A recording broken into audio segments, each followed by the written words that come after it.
Bonjour à tous, bienvenue dans cette nouvelle série d'interviews qui aura pour but d'aller explorer notre mental, explorer notre mindset, comment on se construit notre mindset, comment on peut l'optimiser, comment on peut reprendre le terme de certaines personnes que j'ai interviewées, comment on peut dépouiller notre mindset de ses pensées limitantes.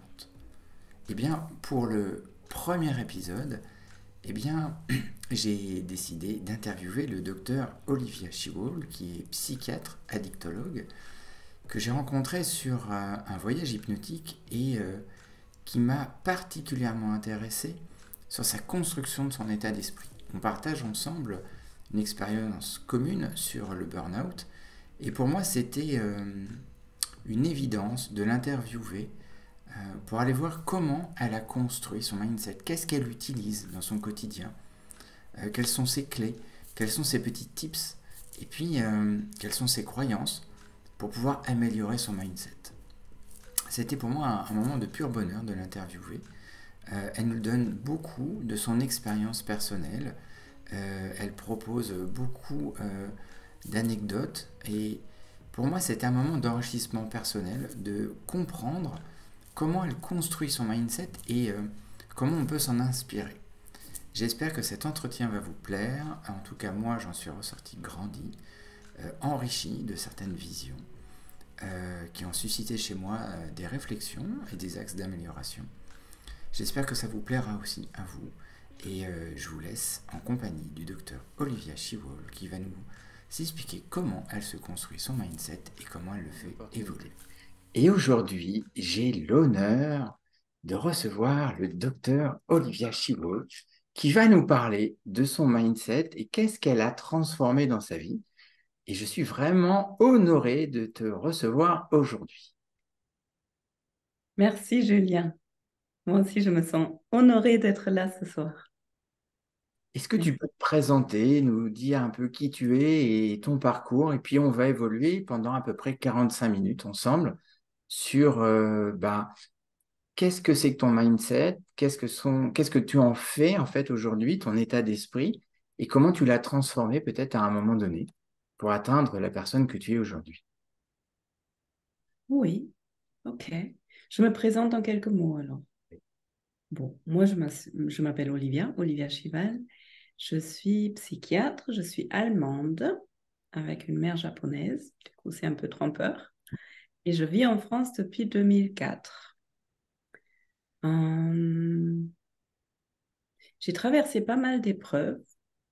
Enfin, j'ai traversé une vie, une partie d'une vie, disons les choses plutôt comme ça, avec des moments de difficulté et je dirais que j'ai une belle capacité à aller chercher des ressources quand j'en ai besoin.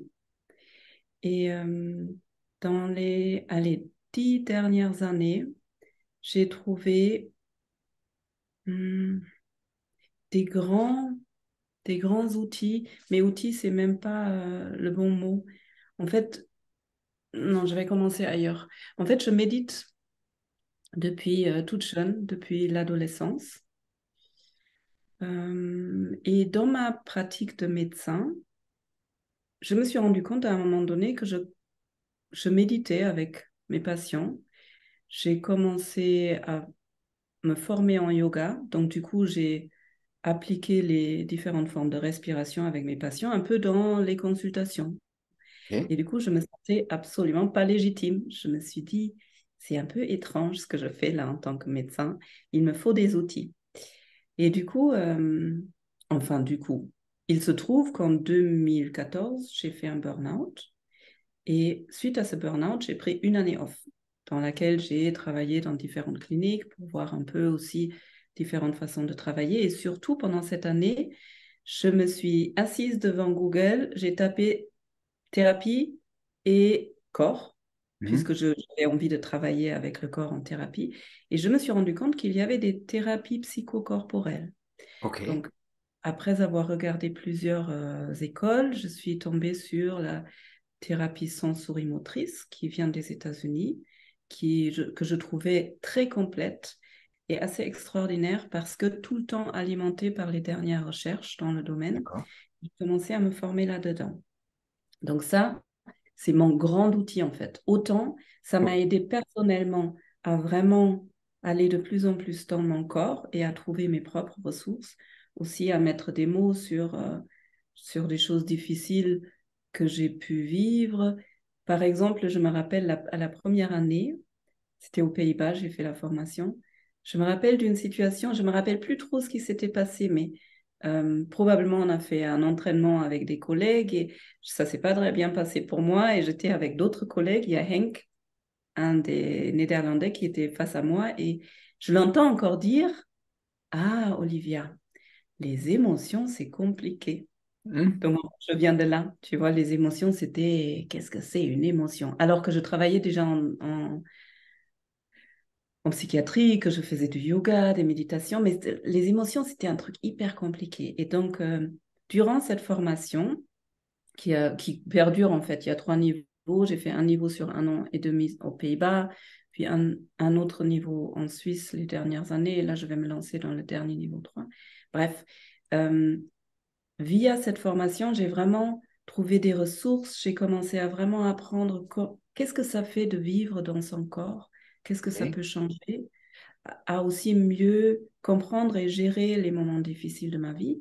Et malgré tout ça, j'ai fait une dépression après et je me suis de nouveau dit, apparemment, il me manque encore un outil ou quelque chose, une clé.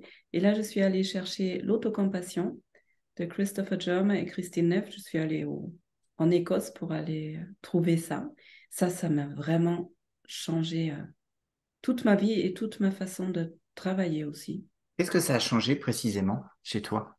L'autocompassion? Oui, Ah bah, je vais raconter une histoire aussi. oui, vas-y. Le premier soir en Écosse, c'était un stage intensif de 5 jours d'apprentissage en fait. Et le premier soir, on était à deux. C'était un exercice où Karina, une Norvégienne, était face à moi, on était assises et elle devait tout le temps me répéter la même question. La question, c'était, qu'est-ce qui t'empêche de t'aimer? Tout simple. Le fait de répéter tout le temps la même question sur 5-10 minutes fait qu'au départ, il y a tous les trucs du mental qu'on raconte, oui, oui, oui, c'est ceci et cela. Et à un moment donné, on arrive à l'inconscient, puisque le mental, Il est il arrive épuisé. plus à trouver. Et donc, elle continue à me poser cette question. Qu'est-ce qui t'empêche de t'aimer? Et à un moment donné, je me suis effondrée en pleurs, mais d'un coup, c'est monté. Et je vois encore les visages de Karina complètement déboussolés devant moi. Ben, et c'est ce qui s'est passé, c'est qu'à ce moment-là, d'un coup, je me suis rendu compte que je ne m'aimais pas du tout. Je ne m'aimais pas. Et j'en étais pas du tout consciente avant. Alors, pas du tout. Et du coup, ça a ouvert une grande porte. C'était un peu dur, les 5 jours, parce que Mhm. quand on commence à mettre l'amour là où il n'y en avait pas, eh ben, on passe par pas mal de douleurs. C'est un peu comme si, quand on met la lumière quelque part, c'est à partir de ce moment-là, à partir de la lumière, on peut voir l'ombre. Et Ok. donc, ça a changé. J'avais beaucoup de prise de conscience et j'ai commencé à m'apprécier, voire à m'aimer comme je suis. Je ne dirais pas que le chemin est terminé. Je pense que c'est un long chemin et je suis au milieu. Ok. Mais la façon de vivre dans ce monde, de me traiter et du coup la façon d'être en relation avec les autres a complètement changé à partir de ce moment et continue à changer. C'est fantastique ce que tu dis parce que tu sais, moi je travaille beaucoup, beaucoup dans le domaine du coaching et surtout dans le domaine du coaching stratégique des chefs d'entreprise.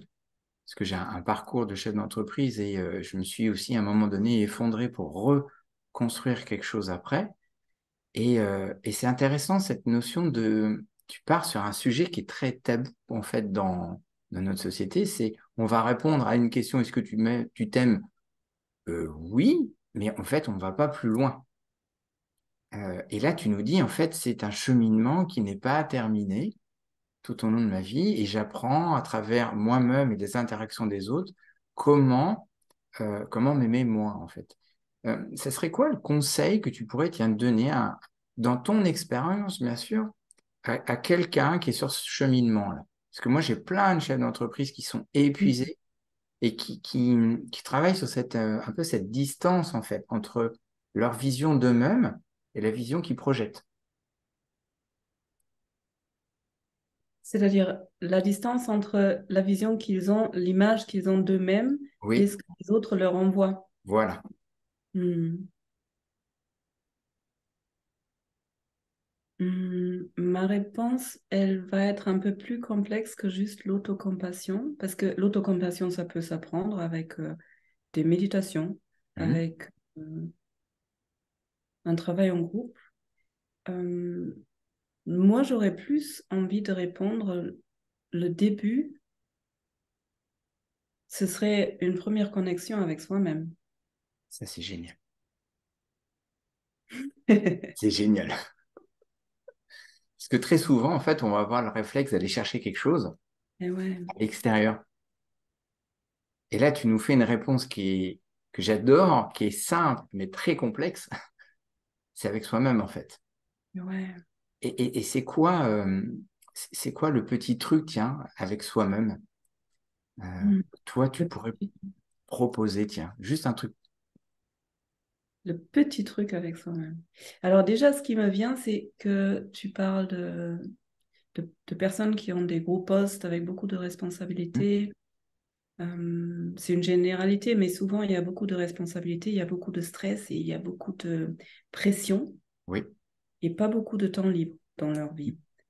Ça, c'est des conditions dans lesquelles on peut carrément se couper de soi-même, de se couper des émotions, se couper de tout ce qui est désagréable, parce que quand on vit des grands stress, ça se traduit dans le corps.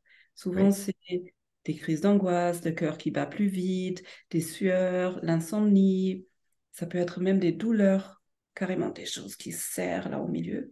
Et donc, par protection, on peut développer un mécanisme où on se coupe de toutes ces sensations-là. C'est utile et c'est Mhm. intelligent. Puisque si j'arrive pas à changer la situation, si j'arrive pas à sortir de la situation qui me fait pas du bien, eh ben, il vaut mieux que je mette en place des stratégies inconscientes pour pouvoir continuer à fonctionner. Et du coup, quand on est, quand on vit un grand stress, c'est normal, entre guillemets, de se couper de soi-même. Ok, donc là, en fait, ce qui est super, c'est que tu nous donnes un angle de vue qui est hyper rassurant pour ces personnes-là. C'est de dire, bah, en fait, c'est normal ce qui vous arrive. Carrément. Carrément. Déjà, c'est de ne pas dire, oui, mais je suis différent. Mais non, c'est normal. C'est normal et c'est même intelligent.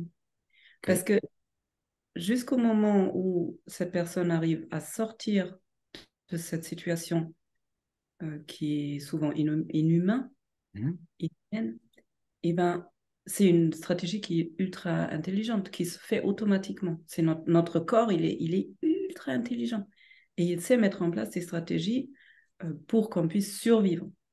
Le souci, entre guillemets, le souci, c'est que notre système, notre corps, il veut survivre, il veut pas être heureux. Mhm. Et ça marche pour la survie. Oui, Jusqu'à un certain point aussi, parce que du coup, vu que je ne ressens rien, je peux tirer sur la corde longtemps, jusqu'à un moment donné, des fois exploser. Chose que toi aussi tu as vécu. oui, oui. Et en fait, là, tu viens de me faire un éclairage sur une partie de ma vie, sur un mot que je n'avais pas mis, c'était le mot survie. Et oui, Et oui. Et donc, du coup, c'est une faculté, c'est une capacité qu'on a d'avoir cette capacité de survie, mais le truc, c'est qu'il ne faut pas l'emmener sur le long terme, en fait. C'est une c'est carte ça, qu'on peut utiliser et qui est utile d'utiliser à des moments, dans certaines situations, dans certains environnements, mais de la maintenir continuellement emmène à un moment donné bah, à une explosion. Et là, il y a tout un truc qui se passe à l'intérieur de nous. C'est-à-dire que là, quand je suis en train de te dire ça, je vois un jeu de cartes qui vole, un jeu de cartes émotionnel, et aussi notre carte à nous-mêmes, de notre représentation du monde, qui part en mille morceaux, et après, il faut la reconstruire. Et, euh, et donc, du coup, toi, tu rencontres sûrement dans ton métier des gens qui sont dans cet état-là ou qui sont oui. encore dans la survie. Euh, Comment tu les vois passer de cette étape de survie à cette étape suivante qui peut être l'explosion? Euh, Redis la question? comment tu les accompagnes sur cette étape-là? Parce qu'ils peuvent arriver à ces deux niveaux-là, en fait. Ce niveau de survie, où ils sont coupés, mais ils peuvent Ouais. arriver à l'étape d'après, qui est l'explosion. Euh, Comment toi, avec tous tes outils, toute ton approche et toute ton expérience, parce que c'est ça qui nous intéresse aujourd'hui, comment tu les emmènes à reconstruire quelque chose? Ouais, ça rejoint la question à laquelle je n'avais pas répondu, qui Oui, était qu'est-ce que tu proposes pour qu'ils se reconnectent à eux-mêmes? c'est ça. Je pense qu'il y a plein de portes d'entrée pour ça. Il y a plein de possibilités.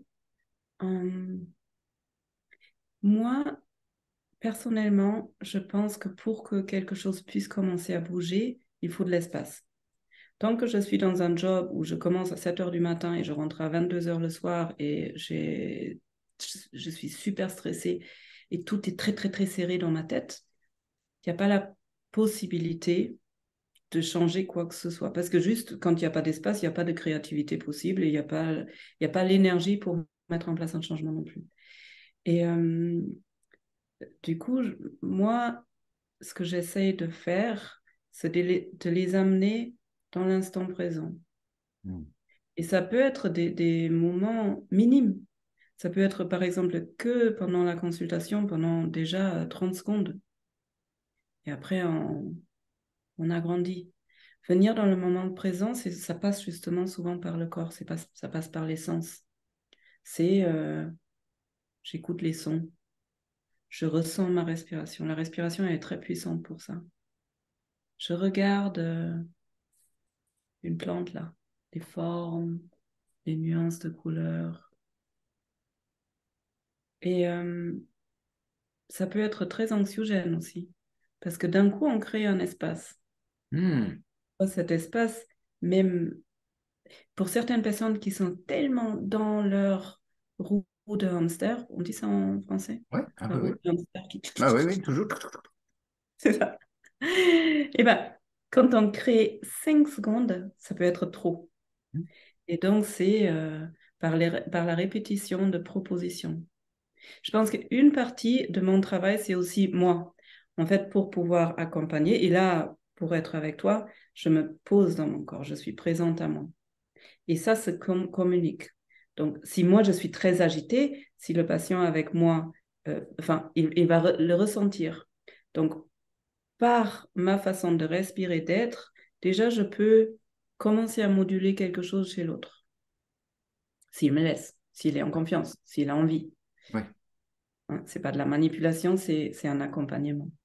Et puis, progressivement, on va aller dans... Allez, on essaie de sentir la respiration dans le nez. Et des fois, ça dure 1 seconde. Oui, mais...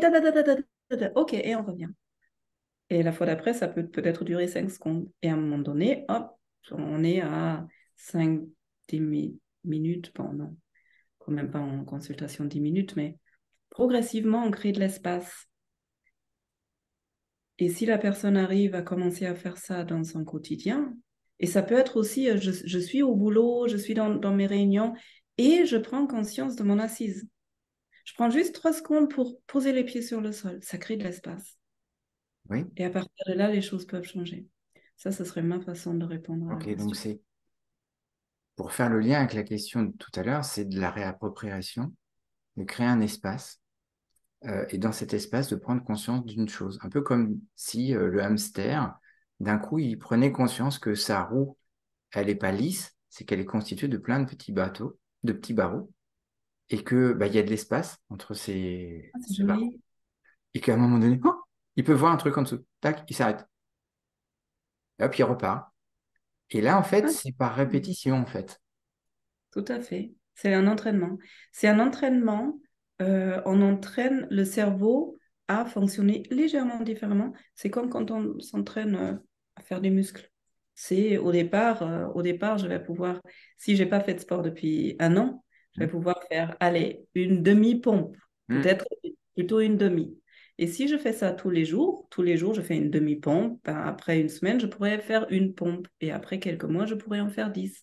Donc, avec la pleine conscience, avec la connexion à soi-même, c'est la même chose. Et c'est pas facile hein, de faire Non. des pauses quand on n'a pas fait de sport. Mais tous les sports, enfin tout, quand j'ai perdu l'habitude, un instrument. Là, j'ai pas fait de guitare depuis 20 ans. La reprise, oh, c'est fatigant, ça me demande de l'énergie. Une fois les connexions neuronales sont remises, ça commence à être un plaisir et à un moment donné, ça va commencer à me manquer. Après, c'est comme une hygiène.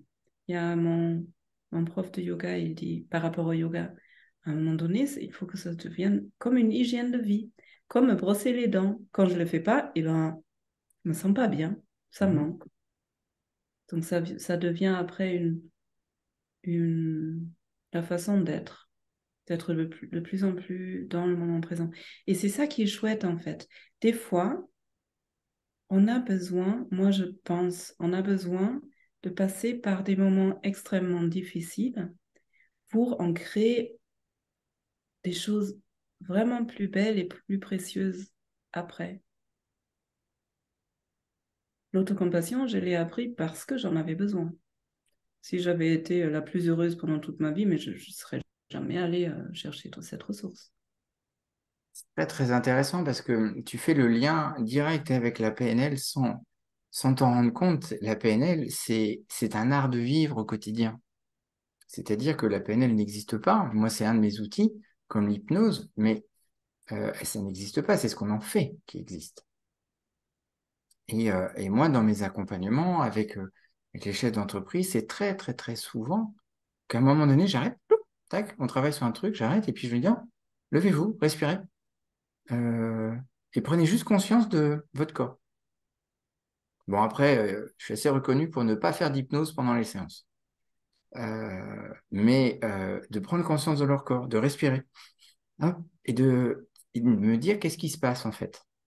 Et ça, c'est un point commun qu'on a tous les deux, c'est-à-dire d'aller par ce petit pas, cette petite succession de petits pas pour reprendre conscience. Parce que moi, dans mon expérience, par exemple, j'ai été tellement coupé de mon émotion que quand mes émotions sont revenues, je pleurais pour rien.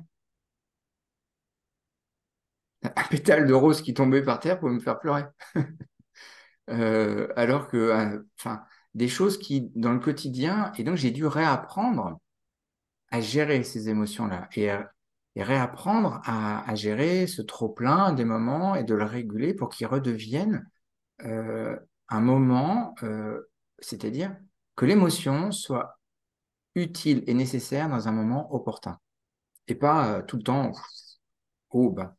Et c'est génial ce que tu dis parce que ça fait le lien avec mon expérience et avec l'expérience de tous les chefs d'entreprise que j'accompagne, qui à des moments sont épuisés, mais ils sont tellement épuisés qu'ils veulent plus faire autre chose que ce qu'ils font déjà. Et oui, c'est ça le grand paradoxe. En fait, ça, c'est aussi un peu notre mental. Étrangement, il est beaucoup plus facile de rester dans un truc dysfonctionnel comme être tout le temps dans les pensées négatives, etc. Ça ne nous fait pas du bien, mais Hmm. c'est du habituel, c'est du connu. Et donc, c'est beaucoup plus facile de faire ça que tous les jours prendre 5 minutes pour respirer en conscience quand on n'a pas l'habitude. Et même quand on a l'habitude. Mais moi, tu sais, je suis en formation de yoga depuis bientôt 10 ans. J'ai ma pratique tous les jours. Eh bien, tous les jours, c'est mon mental et il faut que je trouve des ruses parce que mon mental, il n'a pas envie du tout de faire du yoga. Alors que je sais très bien qu'après, je suis vachement mieux. Hmm. Donc, oui, c'est un grand paradoxe. Et ce qui est super, c'est que tu nous donnes en plus des exemples pratico-pratiques et concrets, en fait. Très souvent, les gens vont chercher des exemples très complexes. Non. Moi, par exemple, j'ai une routine tous les matins. C'est exactement pareil. Je commence par respirer. La première chose, c'est je suis encore allongé, que je commence déjà à respirer. Et puis après, je fais quelques étirements, je me lève, je fais quelques étirements et je prends conscience de mon corps. Et je sais qu'à des moments, je suis en retard, parce que je suis plutôt marmotte. Donc, du coup, mais c'est pas grave.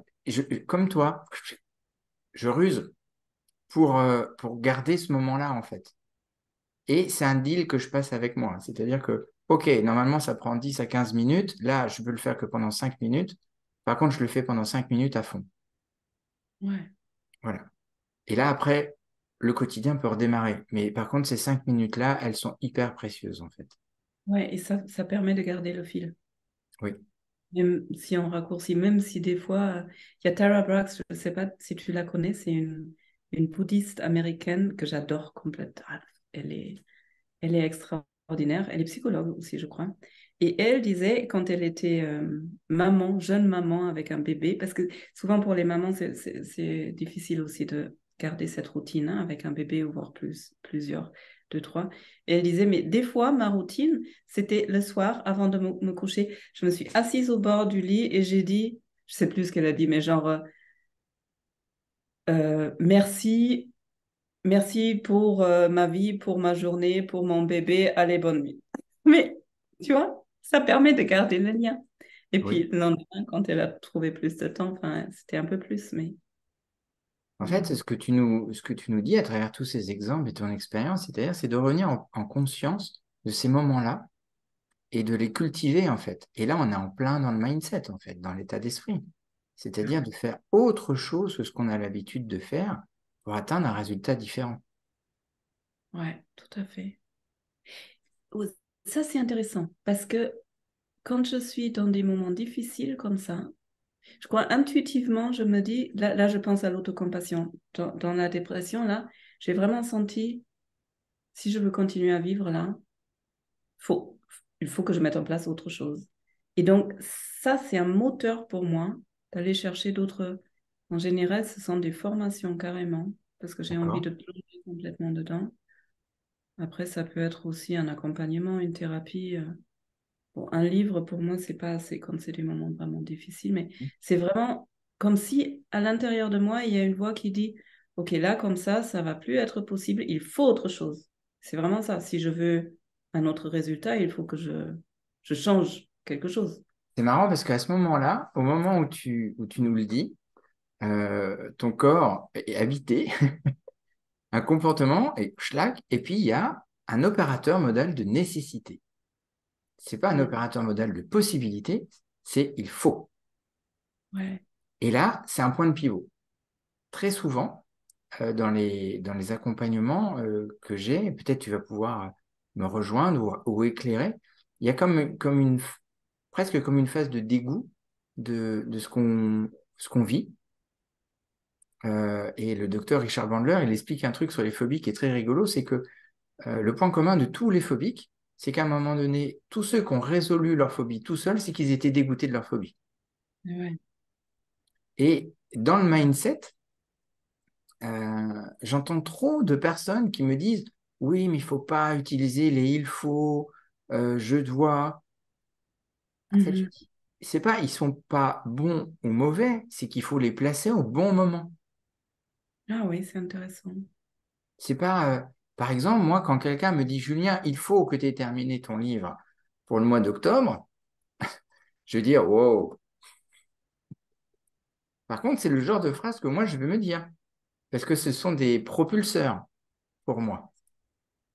Et donc, du coup, c'est de calibrer avec nous-mêmes, en fait, ce dialogue que tu disais, et on fait le lien avec ce que tu as dit au tout début, ça débarque de nous.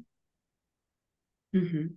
Et de faire très attention à des moments, d'avoir cette capacité de, tiens, à un moment donné, quand je dis le il faut, c'est que, tiens, je suis en train de changer de cap, et je suis en train de donner une autre trajectoire à ma vie.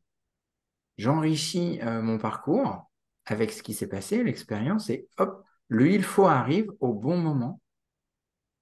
Parce que, tiens, on va jouer 2 secondes, mais si tu te dis je dois ou je peux faire une formation, ça va pas être la même chose, je suppose.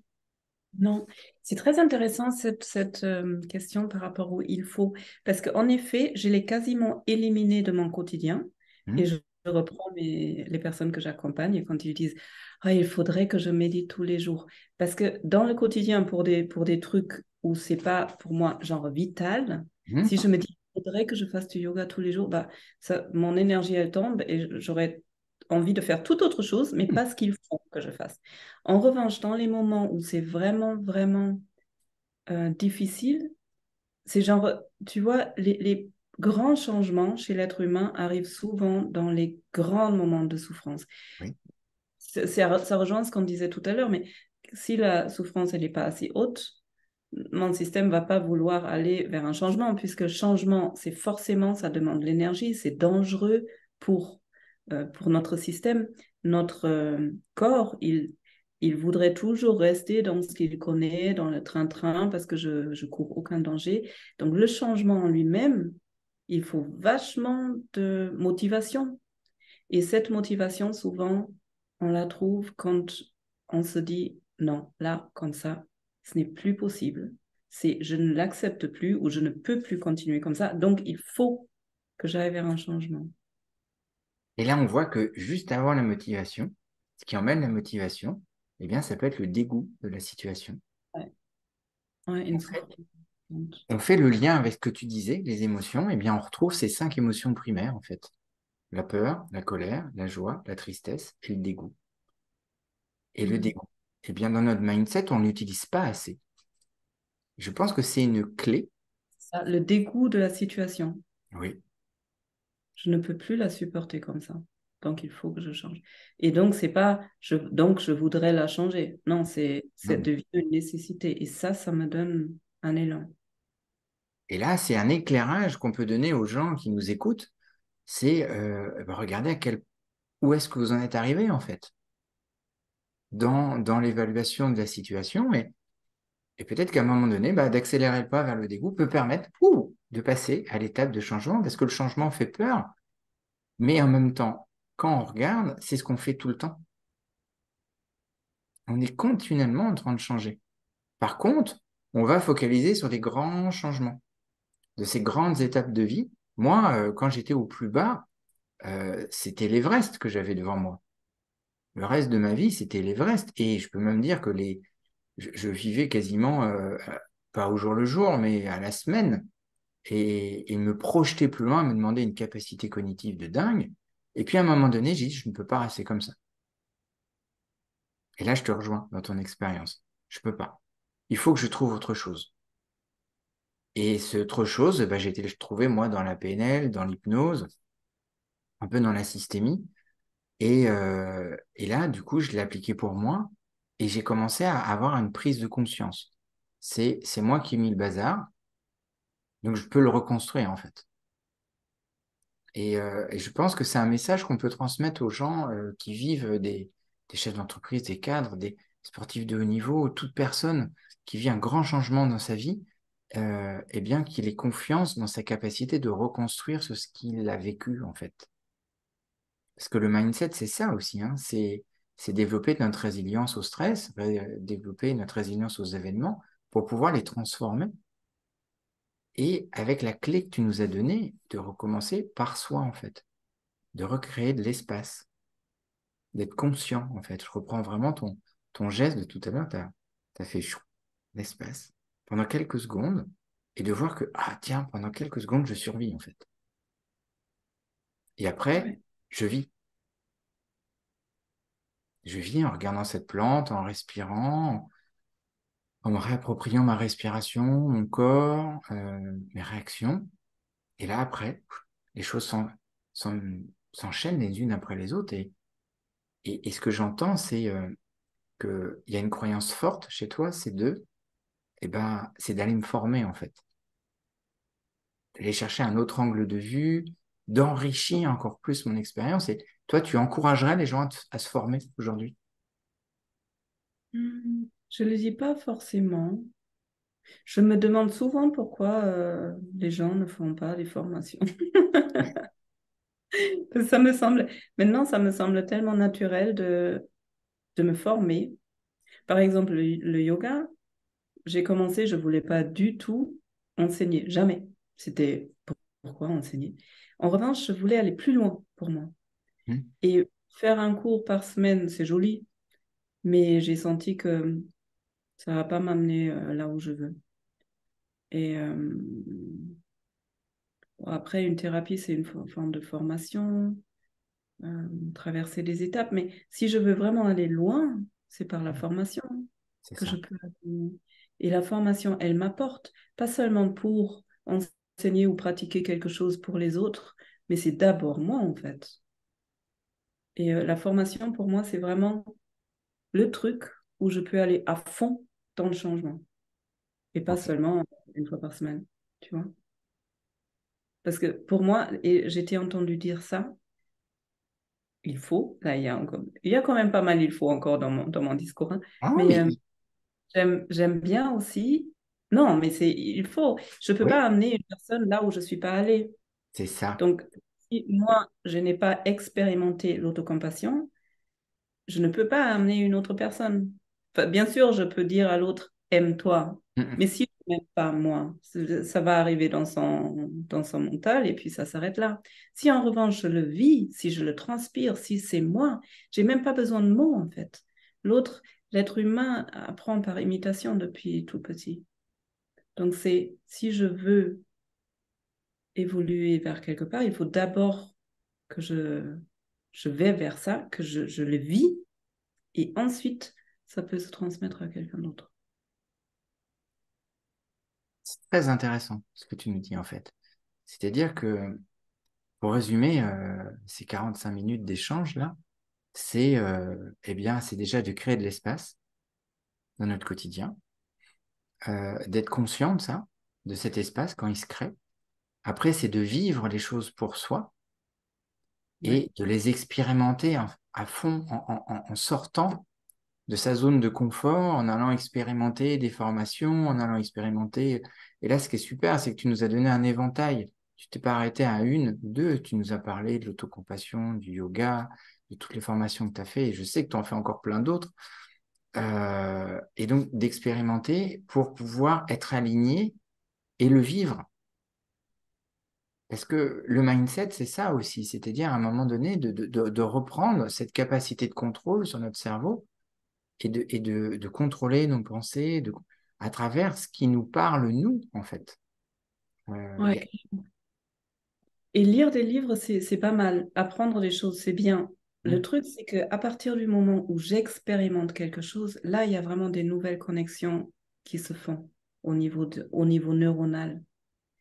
Et c'est là où le changement peut vraiment arriver. Parce qu'en fait, juste lire, si ça reste juste dans le mental, si c'est pas une expérience, les autoroutes que j'ai créées dans mon cerveau, ça va rester les mêmes autoroutes. En Hmm. revanche, quand je commence à expérimenter quelque chose de nouveau, par exemple, je dis n'importe quoi, par exemple, je commence à être bienveillante envers moi, pas seulement je le lis, mais je le vis dans mon corps physiquement, je sens la sensation, et ben là, il y a des nouvelles connexions qui vont se faire et progressivement, et là, on revient sur la répétition, sur l'entraînement. Ce qui était une autoroute avant de me détester, ça va devenir une nationale, et après une route de ville, et après un chemin de forêt, et après le chemin de forêt, il y aura des plantes qui vont pousser dessus. À un moment donné, on ne le verra plus, parce qu'à côté, les nouvelles connexions neuronales, petit à petit, elles vont créer l'autoroute, la nouvelle autoroute. Et là, ça va devenir automatique. Et donc ça, c'est un super conseil que tu peux donner aux gens qui nous écoutent, c'est ça, c'est de pratiquer, pratiquer, de se donner des moments d'expérience. Les concepts, c'est très très bien, mais l'expérience, elle prime sur tout, en fait. Tu nous l'as dit tout à l'heure, hein. Depuis tout petit, l'être humain apprend par mimétisme et répétition, hein. Et c'est une expérience d'apprendre à marcher. On n'a pas appris à marcher du premier coup. Euh, Oui, en lisant des livres. J'expérimente, je tombe, je me remets debout et je répète ça jusqu'au moment où je marche. voilà. Et ça, c'est fantastique. Est-ce que tu peux nous partager une anecdote, quelque chose, que ce soit de ta vie sur ce sujet-là ou avec une personne que tu as accompagnée sur cette reprise de mindset, quelque chose que tu as vu, euh, voilà, juste pour terminer, ou alors nous partager une expérience de toutes tes formations que tu as eues, si tu veux nous proposer quelque chose pour terminer un peu en beauté. Donc, soit une histoire, soit une expérience. Il y a quelque chose qui me vient à l'esprit, c'est plutôt quelque chose à raconter. J'adore le concept des limites, parce Mhm. que dans notre société, on apprend en général pas trop. Justement, ça va ensemble là avec l'amour que je peux avoir envers moi. On n'apprend pas trop à dire non, à ressentir son propre besoin et à dire non quand ça ne nous convient pas. Et une personne que j'accompagne depuis un certain temps, En fait, je trouve que j'ai vraiment de la chance, toi certainement aussi, à accompagner des personnes dans des changements. C'était une personne qui, au départ, était assez effacée, très adaptée, suradaptée et très mal, mais mal sans se rendre compte. On peut être mal sans se rendre compte, en fait. Souvent, c'est quand le corps il a des symptômes ou quand j'ai des crises d'angoisse, mais en fait, je ne sais pas pourquoi. Et au fur et à mesure, elle a appris à ressentir dans son corps et puis par un cours en ligne, par exemple. Elle a appris à sentir où sont ses limites. Et les limites, c'est pareil. J'ai beau savoir que les limites sont là et là et là, tant que je ne les ai pas expérimentées dans mon corps, c'est difficile de savoir à quel moment je dois dire non. Et donc, elle, à travers ce travail où de plus en plus elle est allée dans son corps, maintenant, elle arrive vraiment à se respecter et ça se traduit dans ses relations. Elle s'autorise des choses qu'elle ne s'est jamais autorisées avant, de dire à sa collègue, par exemple, écoute, là, ça ne me va pas, faudrait qu'on parle de ça et ça et ça. Rien que ça, c'est énorme. Et puis ensuite, elle se rend compte, enfin là, je parle d'une situation, que elle a dit quelque chose à sa collègue, que ça ne lui convenait pas. Bon, ça lui a coûté pas mal d'énergie. Elle termine la journée et le soir, la collègue lui court après pour lui dire, écoute, merci beaucoup de m'avoir dit ça parce que maintenant je comprends vachement mieux et même moi, je suis mieux.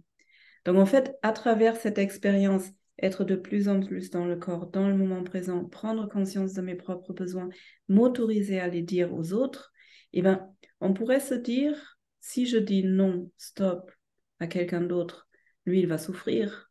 Et bien, souvent, c'est le contraire.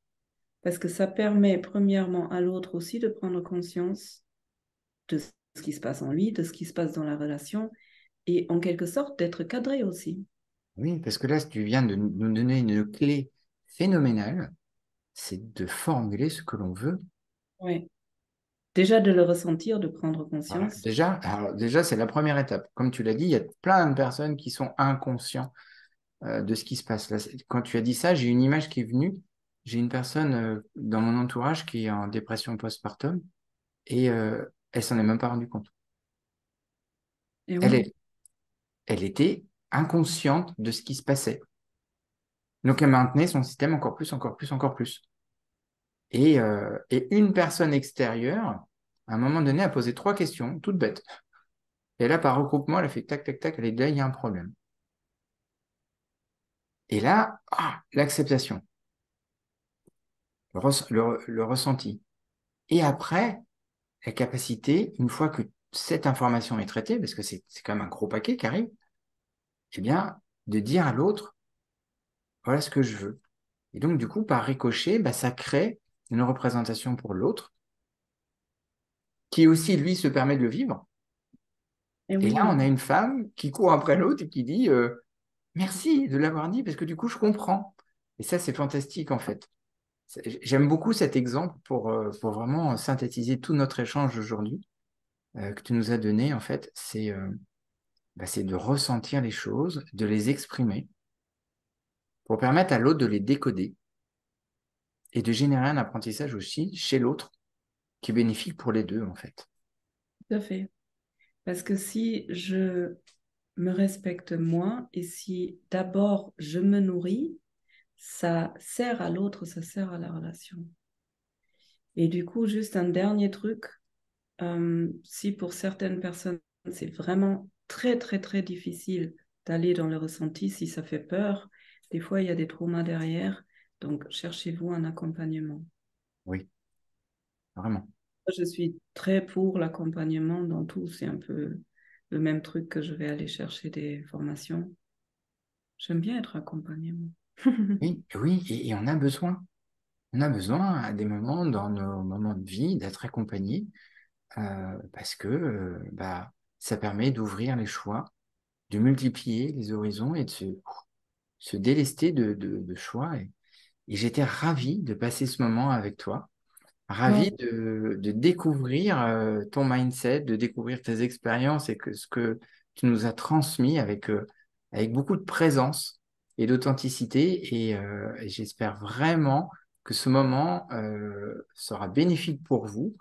En tout cas, vous pourrez avoir toutes les informations d'Olivia dans les commentaires de la vidéo. Je mettrai des liens vers ces super podcasts qu'elle fait.